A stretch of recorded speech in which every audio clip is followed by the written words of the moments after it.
இந்த மாதம் உங்களுக்கு நமக்கு சமாதானத்தின் மாதம். இல்லை ஆமென் சொல்லுங்கள். நீங்கள் நினைக்கிறீங்க சமாதானம்னா சண்டை போட்டவங்க ஒன்று சேர்ந்தால் சமாதானம் நினைக்கிறீங்க. அது உண்மைதான். இந்த சமாதானத்துக்குள்ளே நிறைய அடங்கி இருக்கிறது. இப்போ ஒரு பெரிய சிக்கலில் மாட்டிக்கிட்டீங்க, சமாதானம் இருக்க முடியுமா? ஒரு பெரிய நிந்தையில் மாட்டிக்கிட்டீங்க, சமாதானம் இருக்க முடியுமா? ஒரு பெரிய பலவீனத்தில் மாட்டியிருக்கீங்க, சமாதானம் இருக்க முடியுமா? நீங்கள் ஒரு பெரிய ஒரு நெருக்கத்தில் ஒரு இழப்பில் மாட்டிக்கிட்டீங்க, சமாதானம் இருக்க முடியுமா? நீங்கள் சமாதானமாக எப்போ இருக்க முடியும் அப்படின்னு நீங்கள் கேட்டிங்கன்னா, உங்களுக்கு எந்த பிரச்சனையும் இல்லாமல், எந்த மன கிளேஷம் இல்லாமல், எந்த ஒரு நெருக்கம் இல்லாமல், எந்த ஒரு கவலை இல்லாமல், எந்த ஒரு போராட்டம் இல்லாமல், ஒரு நிசப்தமான ஒரு அமைதியான அமர்ந்த தண்ணீரண்டையில் இருக்கிற போல ஒரு சூழ்நிலை எப்போ உருவாகுதோ அப்போது உங்கள் உள்ளத்துக்குள்ளே ஒரு சமாதானம் கடந்து வருவதை நீங்கள் பார்க்க முடியும். அல்லேலூயா. அப்போனா என்ன அர்த்தம்னு கேட்டிங்கன்னா, இந்த மாதத்தில் எல்லா காரியத்தையும் கர்த்தர் உங்களுக்கு கொடுத்து உங்களை சமாதானமாக வைக்க போகிறார். கைத்தட்டி அப்பாக்கு போய் உங்களை சமாதானம் வைக்க போகிறார். ஆமென் சொல்லுங்கள். உங்களை எப்படி வைக்க போகிறாரு? சமாதானம் வைக்க போகிறார். ரோமர் 15:33. சமாதானத்தின் தேவன் உங்கள் அனைவரோடும் கூட இருப்பாராக. எல்லாம் சொல்லுங்க. சமாதானத்தின் தேவன். அல்லாஹ் 1ஆம் தேதி 8வது மாதம். இப்போ என்ன விதைக்கிறீங்களோ, இப்போ என்ன பேசுகிறீங்களோ, இந்த 1ஆம் தேதியில் என்ன பேசுகிறீங்களோ, என்ன விதைக்கிறீங்களோ, அதுதான் இந்த மாதம் முடிவதுக்குள்ளே அறுப்பீங்க. அதனால் துக்கத்தையும் வேதனையும் கஷ்டத்தையும் விதைக்காதீங்க. நான் சொல்கிறத விதைங்க. அல்லேலூயா. விதைச்சா அறுப்பீங்களா, அறுக்க மாட்டீங்களா? மழை வருதோ வரலையா, கண்டிப்பாக அறுப்பீங்க. அல்லேலூயா. சொல்லுங்கள். சமாதானத்தின் தேவன் என் குடும்பத்தில் இருக்கிற ஒவ்வொருவரோடும் இருப்பாராக. சமாதானத்தின் தேவன் என் குடும்பத்தில் இருக்கிற ஒவ்வொரு மீதும் இருப்பாராக. அல்லேலூயா. அல்லேலூயா. இயேசுக்கு ஒரு பெயர் உண்டு, சமாதான காரணர். அல்லேலூயா. சமாதான பிரபு. சமாதான காரணர், சமாதான பிரபு. அவர் உங்களோடு இருக்கும்போது உங்களுக்கு எந்த ஒரு பிரிவினை போராட்டமும் வராது. இன்னொரு வசனத்தை வாசியுங்கள். ரோமர் 16:20. சமாதானத்தின் தேவன், சமாதானத்தின் தேவன் சீக்கிரமாய் சாத்தானை உங்கள் கால்களின் கீழே நசுக்கி போடுவார். அல்லேலூயா சொல்லுங்க எல்லாரும். கர்த்தர் சொல்றாரு, இந்த மாதம் முடிவதுக்குள்ளே சீக்கிரமாய் இதுவரை உன் வாழ்க்கையில் உன் குடும்பத்தில் சாத்தான் செய்த காரியங்கள் அத்தனையும் இந்த மாதத்திலே நசுக்கி போடுவார். உனக்கு வரக்கூடிய ஆசீர்வாதத்தை சாத்தான் தடுத்து நிப்பாட்டி இருக்கிறான். உன் கடனை அடைக்க முடியாமல் சாத்தான் தடுத்து நிப்பாட்டி இருக்கிறான். உன் உடம்புக்குள்ள ஒரு பலவீனத்தை கொடுத்து சாத்தான் தடுத்து நிப்பாட்டி இருக்கிறான். அப்படிப்பட்ட பிரச்சனைகளையும் வேதனைகளையும் நிந்தைகளையும் அவமானங்களையும் இழப்புகளையும் சோர்வுகளையும் அசதிகளையும் உனக்கு கடந்த நாட்களில் கொடுத்த அந்த சாத்தான கர்த்தர் இந்த மாதத்திலே உன் காலுங்கையில நசுக்கி போடும்படியான பெரிய காரியத்தை கர்த்தர் இந்த மாதத்தில் உனக்கு செய்ய போறாரே. ஆமென். அல்லேலூயா. உனக்கு தீங்கு விளைவித்தவன் காலில் நசுக்கப்பட்டு போகிறான். உன்னை வெக்கப்பட்ட வச்சவன், உனக்கு வெக்கப்பட வச்சவன் காலையில் நசுக்கப்பட வைப்பார். இன்னொரு வசனத்தை வாசியுங்கள். 2 கொரிந்தியர் 13:11. கடைசியாக சகோதரரே, சந்தோஷமாய் இருங்கள், நற்சீர் பொருந்துங்கள், ஆறுதல் அடையுங்கள், ஏக சிந்தையாய் இருங்கள், சமாதானமாய் இருங்கள். அல்லேலூயா. எப்படி போட்டிருக்கு? வாசிங்க. அப்பொழுது அன்புக்கும் சமாதானத்துக்கும் காரணராகிய தேவன் உங்களோடு கூட இருப்பார். அல்லேலூயா சொல்லுங்க. இப்போ அவர் சொல்றாரு, நான் சமாதானத்தின் தேவன் தான், நான் வெற்றியின் தேவன் தான், நான் விடுதலையின் தேவன் தான், நான் கிருபையின் தேவன் தான், பிரிஞ்சு போன குடும்பத்தை ஒன்று சேர்க்கிற தேவன் தான், உனக்கு விரோதமாக எழும்புற பகையாளியை முறிக்கிற தேவன் தான். அப்படிப்பட்ட தேவன் உங்களோடு இருக்க வேண்டும் என்றால், அப்படிப்பட்ட இரட்சகர் உங்களோடு இருக்க வேண்டும் என்றால், அப்பொழுது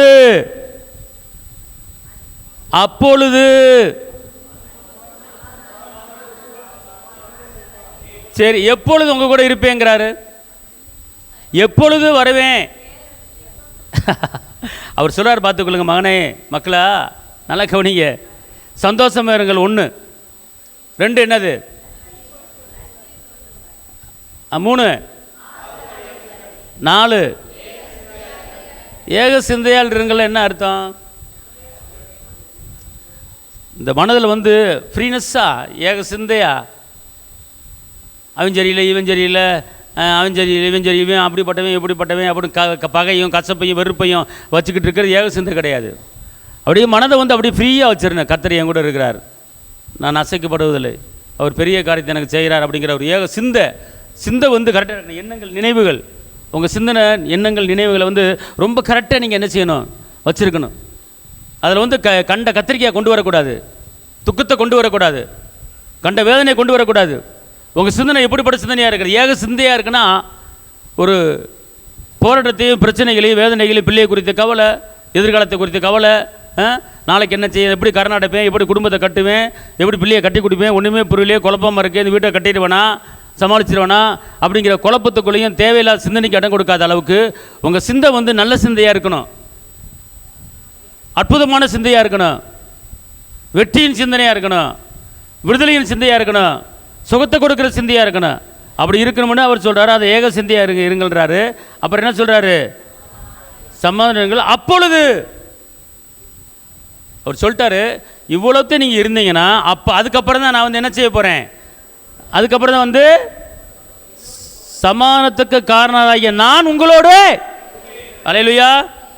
இப்போ சொல்லுங்கள் எல்லாரும், ஏசப்பா வந்து உங்களோடு இருக்கிறதுக்கு உங்கள் சிந்தை, உங்கள் எண்ணம், உங்கள் ஆவி, உங்கள் வார்த்தை எப்படி இருக்குன்னு சொல்கிறாரு.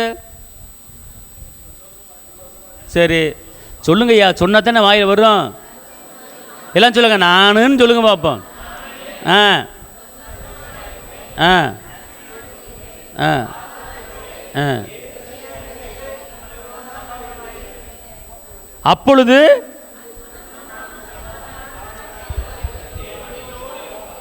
அந்த சமாதான காரணர் உங்களோடு வர வேண்டும் என்றால், இங்கே நீ கவலைப்பட்டுக்கிட்டு, நீ வேதனைப்பட்டுக்கிட்டு, நெருக்கப்பட்டுக்கிட்டு, கண்ணீர் வடிச்சுக்கிட்டு, அழுதுகிட்டுக்கிட்டு, உட்காந்து வீட்டை பூட்டிக்கிட்டு உட்காந்து ஒப்பாரி வச்சுக்கிட்டு அப்படி என்று அவர் சொல்லவில்லை. ஏக சிந்தையாக இருங்க, சந்தோஷமாக இருங்க, ஆறுதல் அடைங்க. எனக்கு அப்பா இருக்கிறாரு, அவர் பார்த்துக்குவார், எனக்காக யுத்தம் பண்ணுறவர், எனக்காக வழக்காடுகிறார், என் கூட இருக்கிறாரு அப்படிங்கிற அந்த எண்ணத்தில் மொத்தம் எத்தனை காரியம் இருக்குது சொல்லுங்கள். அதில் எத்தனை காரியம், எத்தனை? இந்த 5 விஷயத்தில் நீங்கள் சரியாக இருந்தால் அவர் சொல்கிறாரு, நீ அப்போ தான், நான் சும்மா உன்கிட்ட வரமாட்டேன், நான் எப்போ உன்கிட்ட வருவேன் அப்படின்னு கேட்டால், நீ இந்த 5ல் கரெக்டாக இருந்துட்டேன்னா நான் சமாதானத்தின் தேவன் உன் கூட வந்து உன் பக்கத்தில் வந்து உட்காந்துருவேன். கைத்துட்டாப்பா காலையிலையா. இந்த மாதத்தில், இந்த 8வது மாதத்தில் சும்மா அவன் போனேன் இவன் போனால், அது இருக்குது இது சரியில்லை அது இல்லை, அவன் போனால் அங்கிட்டு போயிட்டான் இங்கிட்டு போயிட்டான், எனக்கு பிரச்சனையாக இருக்குது, கட்ட பஞ்சாயத்து எதுவும் வாயில் வந்துடக்கூடாது. ஏக சிந்தையாக இருக்கணும்.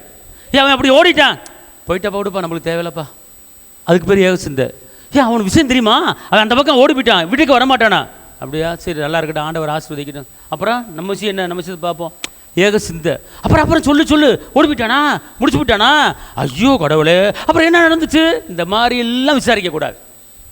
ஏக சிந்தையாக இருக்கணும், ஃப்ரீயாக இருக்கணும், சந்தோஷமாக இருக்கணும்.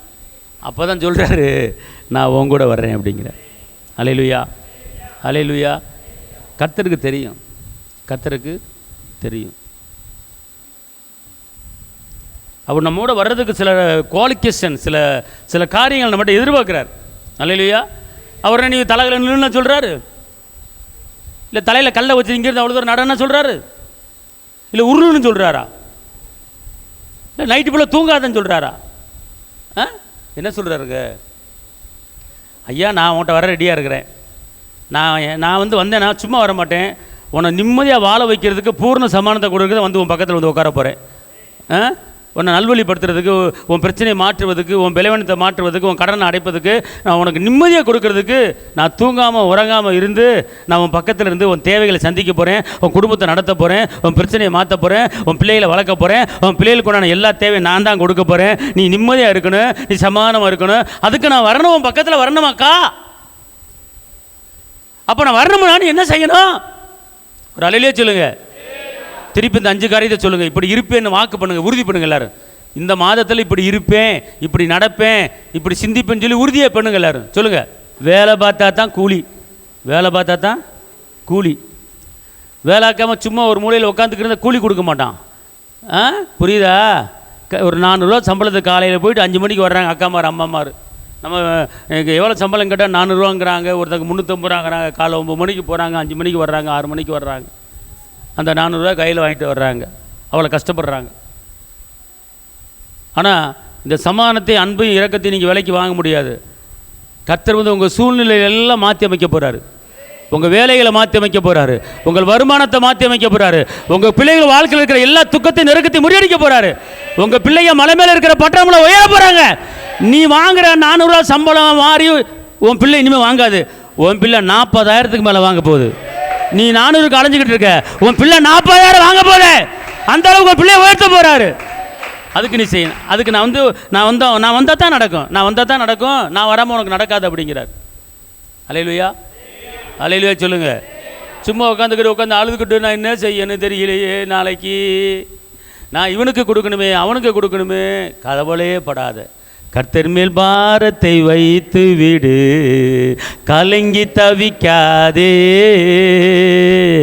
அவர் உன்னை ஆதரிப்பார், அதிசயம் செய்வார். புரிஞ்சு போச்சா? இன்னும் ஒரு தடவை அந்த வசனத்தை வாசிச்சிருமா? புரிஞ்சுக்கிட்டு நல்லா இங்கே நல்லா இறக்கிறங்க, உள்ள குத்தி இறக்கிறங்க இந்த வசனத்தை. சரியா? வாசிங்க பார்ப்போம். கடைசியாக சகோதரரே, அவர் சொல்லிட்டாரு, மக்கா நான் நிறைய வாட்டி உனக்கு சொல்லிட்டேன், அங்கே போகாது இங்கே போகாது அதைச்சி இதையும் சொல்லிட்டேன். கடைசியாக ஒன்று சொல்லிக்கிறேன் கேட்டுக்க மக்கா, கடைசியாக ஒன்று சொல்லிக்கிறேன் கேட்டுக்க. நான் ஓதி போதிச்சு நொந்து அந்து வெந்து நூலாக போயிட்டேன். இருந்தாலும் கடைசியாக ஒன்றே ஒன்று சொல்கிறேன். நீ அங்கங்கே ஓடி அலைஞ்சு தெரியாத, இதை நீ ஃபாலோ பண்ணு. நான் அப்படியே உன் பக்கத்தில் வந்து உட்காந்துக்கிட்டு அப்படியே என் கஜானாவை திறந்து அப்படியே இரும்பு தாப்பில் முறித்து வெண்கல கதை உடைச்சி பொக்கிஷங்களை அள்ளி கொடுத்து, உன் புருஷனை நல்ல புருஷனா, உன் பொண்டாட்டி நல்ல பொண்டாட்டியா, உன் பிள்ளைகளை நல்ல பிள்ளைகளையா, நல்ல அன்புள்ள இருதயத்தை உன் குடும்பத்துக்கு நான் கொடுத்துட்றேன். நீ இப்படி இல்லாமல் இருந்துக்கிட்டு எனக்கு அது வேணும், எனக்கு இது வேணும், என் புருஷனை நல்ல புருஷன், என் பொண்டாட்டி நல்ல, என் பிள்ளைங்க நல்லா இருக்கும், நல்லா படிக்கணும், அது வேணும், வீடு வேணும், வாசல் வேணும், தோட்டம் வேணும், துறை வேணும். நீ புலம்பிட்டே கிடந்தாலும் ஒரு காரியம் நடக்காது. நீ செய்ய வேண்டிய 5 காரியத்தை செஞ்சுப்பார். எத்தனை காரியம்? பக்கத்து ஆளை பற்றி 5 காரியம் செய்யுமா? இது உனக்கு வலிக்குதாம்மா? 5 செய்கிறதுக்கு வலிக்குதா ஐயா? 5 செய்கிறதுக்கு வலிக்குதா? 1, இன்னையிலேருந்து திருமங்கலம் வரைக்கும் நீ நடந்து போகணும். 1. அப்புறம் திருப்பி 2வது திருப்பி இங்கே விருதுநருக்கு வரணும். அடுத்து 3 நாள் 1 வாரத்துக்கு நீ குளிக்காமல் மண்ணில் உருளணும். 3. 4 உன் புருஷன் மண்டையை உடைக்கணும். 4 பொண்டாட்டி உன் புருஷன் மண்டையை உடைக்கணும். 5 உன் பிள்ளை வந்து 1 வாரத்துக்கு எங்கேயா ஊரை பக்கம் ஓடணும். இந்த மாதிரியா சொல்லியிருக்காரு. அவர் சொன்னதில் ரொம்ப அப்படி லேசான காரியம் நம் இயேசுவுக்கு லேசா. அப்போனா இந்த 5 காரியம் லேசா இல்லையா? பக்கத்து ஆளை பார்த்து முகத்தை பார்த்து சொல்லு, ஏதாவது என்ன இருக்கம்மா? ஏதாச்சும் இந்த 5 ஒன்றால் செய்ய முடியாதாம்மா, சும்மா அவன் விரிச்சுப்பிடியான்னு சொல்லி புலம்பிட்டு இருக்க. 5 செஞ்சுவிடு ஒழுங்கா. இந்த மாதத்தில் செய்யல இந்த நறுக்கு நான் கொட்டுவேன். சும்மா மூஞ்சி தொங்க போட்டு இருக்கக்கூடாது. செய்வி 5 கேளுங்கய்யா. செய்வி 5 ஏய் அம்மா சொல்லி கேளு. மக பார்த்து கேளு. எம்மா சும்மா புலம்பாதம்மா, ஏற்ற வேலையில் கர்த்தர் என்ன உயர்த்துவாருமா. சும்மா என் கல்யாணத்தை பற்றி நீ யோசிக்காதம்மா. நீ இந்த 5 செய்யுமா, என் கல்யாணம் ஆட்டப்படி நடக்கும். பிள்ளை சொல்லு, மகன் அல்லேலூயா சொல்லு. அல்லேலூயா, ஆமென். அல்லேலூயா சொல்லுங்க. 5 செய்ய போறேன். எங்க ஓனா சொல்லு. சந்தோஷமாய் இருங்கள். சந்தோஷமா இருப்பேன்.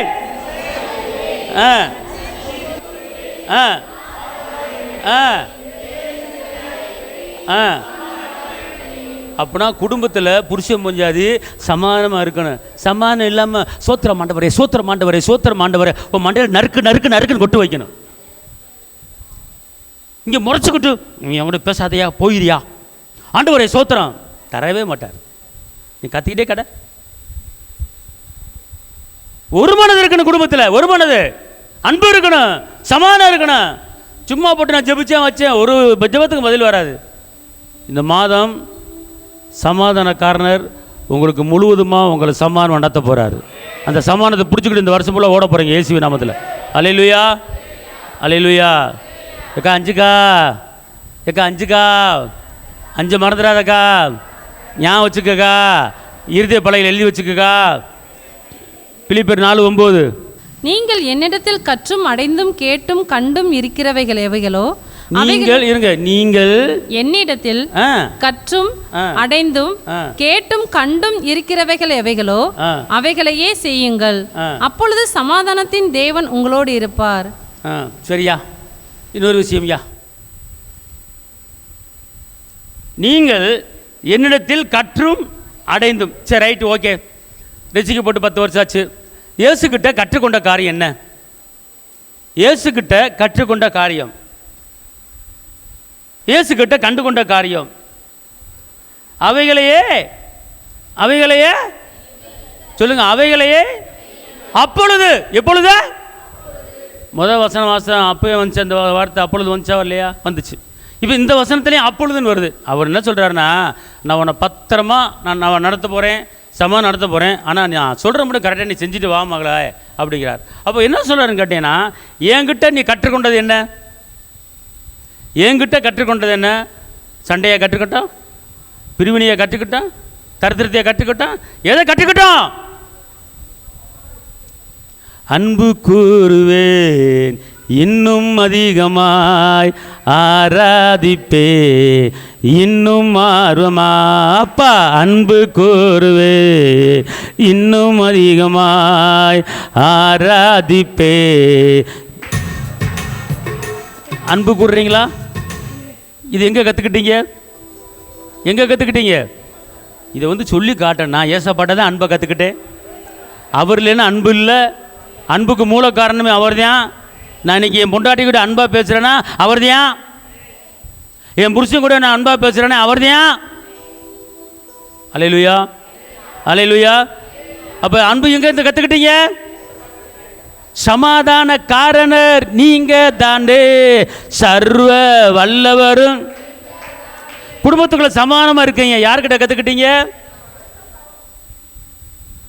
சந்தோஷமாயிருங்க, எப்பொழுதும் சந்தோஷமா. இது எங்க கற்றுக்கிட்டீங்க? தாழ்மை எங்கே கற்றுக்கிட்டீங்க? இரக்கத்தை, தயவு எங்கே கற்றுக்கிட்டீங்க? அப்போ அவர் என்ன சொல்கிறார் அப்படின்னு கேட்டிங்கன்னா, நீங்கள் என்னிடத்தில் கற்றும் அடைந்தும் கேட்டும் கண்டும். கேட்டும் கண்டும். கேட்டதை பார்க்குறீங்க. ஆண்டவரே, கலையை நான் 8 வருஷம் ஆச்சு, குழந்தை இல்லை ஆண்டவரே ஆண்டவரேன்னு கேட்டீங்க. கண்டிங்களா? கொடுத்தாரா? பிள்ளை செல்வத்தை கொடுத்தாரா? கல்யாணம் முடிச்சு 5 வருஷம் ஆச்சு, குழந்தை இல்லைன்னு சொல்லி வேதனைப்பட்டு 3 வருஷம் வேதனைப்பட்டு கஷ்டப்பட்டுக்கிட்டு இருந்தீங்களே, ஆண்டவரே எனக்கு ஒரு கற்பனை தராங்க, கேட்டீங்களா? கேட்டீங்களா? குழந்தைய கண்டுட்டீங்களா? ஒரு மகிமை செலுத்துறீங்களா அப்பாவுக்கு கைத்தட்டி? நீங்கள் என்னத்தில் கற்று கிடைத்து கேட்டும். கேட்டதை கண்டுக்கிட்டீங்களா? கண்டுக்கலையா? அல்லேலூயா. என்னமோ அவர்கிட்ட ஒன்றுமே வாங்காத மாதிரி அப்படியே அமைதியாக உட்காந்துருக்குறீங்க. குழந்தை வேணும் குழந்தை வேணும் கேட்டீங்க, குழந்தைய கண்டுக்கிட்டீங்க.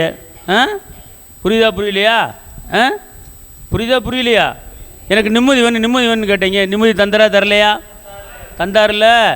என் குடும்பத்தில் சமாதானம் இல்லை, என் புருஷன் முறைக்கிறாரு வரிக்கிறாரு, என் குடும்பத்தை என் புருஷனை திருத்துங்க அப்படின்னு சொன்னீங்க. திருத்தினாரா திருத்தலையா? அடிக்கடி கோவம் வந்துக்கிட்டு இருக்கு, என் கோவத்தை கண்ட்ரோல் பண்ண முடியல, என் கோவத்தை அமைதிப்படுத்துங்கன்னு கேட்டீங்க. சரி பண்ணாரா? சரி பண்ணாரா? சரி பண்ணலையா? உனக்கு எதிராக பேசுனவங்க என் சார்பாக வரணும்னு சொல்லி கேட்டீங்களே, வந்தாங்களா? உனக்கு வேட்டு வைக்க போகிறேன்னு சொன்னவங்க வேட்டு வைக்காம ஊரை விட்டு ஓடிட்டாங்களா? கேட்டீங்களா? கண்டிங்களா? எல்லாம் சொல்லுங்க. நான் அவட்ட கேட்டதெல்லாம் கண்டுக்கிட்டேன். அல்லேலூயா. நான் உங்களுக்கு புரியறதுக்கு தான் திருப்பி திருப்பி நான் சொல்கிறது. இது வந்து உள்ளே இறக்கணும், அப்போ தான் புரியும் உங்களுக்கு. ரைட்டா? கண்டு இருக்கவே இல்லை, அவைகளையே எப்படி சொல்கிறாரு? எப்படி சொல்கிறாருமா? எவைகளை செய்ய சொல்கிறாரு? இந்த பைபிளில் எதை செய்ய சொல்லியிருக்கிறோனோ, எதை செய்ய வேணாம் சொல்லியிருக்கிறோனோ அதை கேட்குறீங்க, கண்டுக்கிறீங்க, அதன்படி செய்யுங்கள், அப்புறம் சமாதானத்தின் தேவன் உங்களோடு இருப்பார். அல்லேலூயா, அல்லேலூயா. சத்தமாக சொல்லுங்கள், அல்லேலூயா. எபிரேயர் 13:20 கடைசியாக முடிக்கிறேன். எபிரேயர் 13:20. நித்திய உடன்படிக்கையின் இரத்தத்தினாலே ஆடுகளுடைய பெரிய மேய்ப்பரான நம்முடைய கர்த்தராகிய இயேசுவை மரித்தோரிலிருந்து ஏறி வர பண்ணின சமாதானத்தின் தேவன். பாத்தீங்களா? நம்முடைய தேவன் என்ன தேவன்?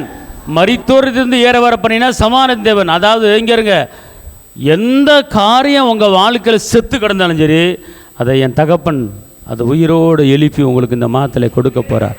அவர் சமாதான காரணர். இந்த காரியம் எனக்கு வரல, இந்த காரியம் எனக்கு நடக்கலை அப்படிங்கிற அகராதிலே கிடையாது. அவர் சமாதான காரணர். அல்லேலூயா. அந்த சமாதானத்தின் தேவன் பெரிய காரியங்களை இந்த மாதத்தில் சமாதானமாக இருந்து சாதிக்க முடியாத காரியத்தை சாதிக்க போகிறீங்க. அல்லேலூயா. ஆனால் ஒன்று மட்டும் தெரிஞ்சுக்குங்க, டெய்லி இது பேப்பரில் கூட எழுதி வச்சுட்டு இந்த மாதிரி நடங்க. நீங்கள் 5 அந்த 5 எல்லாம் சொல்லுங்கள். 5 வாசிங்க. சந்தோஷமாக இருப்பேன், நச்சீர் பொருத்துவேன், ஆறுதல் அடைவேன், ஏக சிந்தையாக இருப்பேன், சமாதானமாக இருப்பேன். அப்பொழுது யாரோடு இருப்பார்? இதை நீங்கள் செய்யும்போது அவர் உங்கள் பக்கத்தில் வந்து உட்காந்துருவார். என்ன வேணும் என்ன வேணும் என்ன வேணும் சொல்லு சார், என்ன வேணும் சார், என்ன வேணும், இந்த மாதத்தில் உனக்கு நிம்மதி தரப்போற, உன் பிரச்சனை போகிற முடிக்க போகிறேன்றவர். அப்போ இது இல்லாமல் நீங்கள் வேறு மாதிரி இருந்துட்டு அவர் என் கூட இருக்கணும்னா அவர் இருக்க மாட்டார். அவர் வெளிச்சத்தின் தேவன், விடிவெளி நட்சத்திரம், அவர் நீதியின் சூரியன், இருளான காரியத்தை வெளிச்சமாக மாற்றுகிற கர்த்தர். புரியுதா உங்களுக்கு? அதனால் அவர் இருட்டுக்குள்ளே போக மாட்டார், வெளிச்சத்துக்குள்ளே போகிறவர், வெளிச்சத்தின் தேவன். அப்போ இருளான காரியத்தை உள்ளத்தில் வச்சுக்காம எல்லாத்தையும் விட்டுவிட்டு இந்த 5 காரியத்தை வச்சு நீ கரெக்டாக ஃபாலோ பண்ணுங்கள். உங்கள் மைண்டில், உங்கள் எண்ணத்தில், உங்கள் சிந்தையில் ஆறுதல் அடைங்க. அவர் இருக்கார்.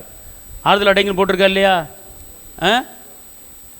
ஆறுதல் அடைவீர்கள் போட்டிருக்கா இல்லையாம்மா? இருக்குல்ல. அப்புறம் என்ன அடுத்துன்னு கேட்டிங்கன்னா, ஒரு காரியம் நடக்கலை, ஒரு காரியம் வரல, ஒரு காரியம் லேட் ஆகிட்டு இருக்கு, கவலைப்படாதீங்க, வந்துடும் சீக்கிரம், ஒரு பெரிய மாற்றம் உண்டாக போகுது அப்படின்னு பேசுனீங்கன்னா ஆறுதல். அதெல்லாம் வராதுங்க, அதெல்லாம் உனக்குலாம் கிடைக்க போகுது, அதெல்லாம் வராது, மறந்துடுங்க, அவ்வளோதான் முடிஞ்சு போச்சு அப்படின்னு பேசாதீங்க. அப்படின்னா ஆறுதலான வார்த்தை கிடையாது. ஒரு காரியம் தாமதமாகிட்டு இருக்குது, பிள்ளைக்கு வேலை தாமதமாகிட்டு இருக்குது, பிள்ளைக்கு திருமணம் தாமதமாகிட்டு இருக்குது, கடன் அடைக்க கொஞ்சம் சில பிரச்சனைகள் தாமதமாகிட்டு இருக்குது, கவலைப்படாதீங்க. அவர் வாக்கு பண்ணியிருக்கிறாரு, கண்டிப்பாக லேட்டானாலும் கண்டிப்பாக அப்பா செய்வார். சந்தோஷமாக இருங்க, சமாதானம் பாருங்கள், அன்பாக இருங்க, கவலைப்படாதீங்க. ஏன் டல்லாக இருக்குங்க, உற்சாகம் பாருங்க, கர்த்தர் பெரிய. அதுக்கு பேர் ஆறுதல், அதுக்கு பேர் ஆறுதல். அவிசுவாசத்தை சொல்லாமல் வாக்குத்தத்தங்களை சொல்லி ஒருத்தரையும் தேட்டுருங்க. இந்த மாதத்தில், இந்த மாதம் முடிவதுக்குள்ளே அவர் சொன்னபடியே கர்த்தர் உங்களை செய்வார்.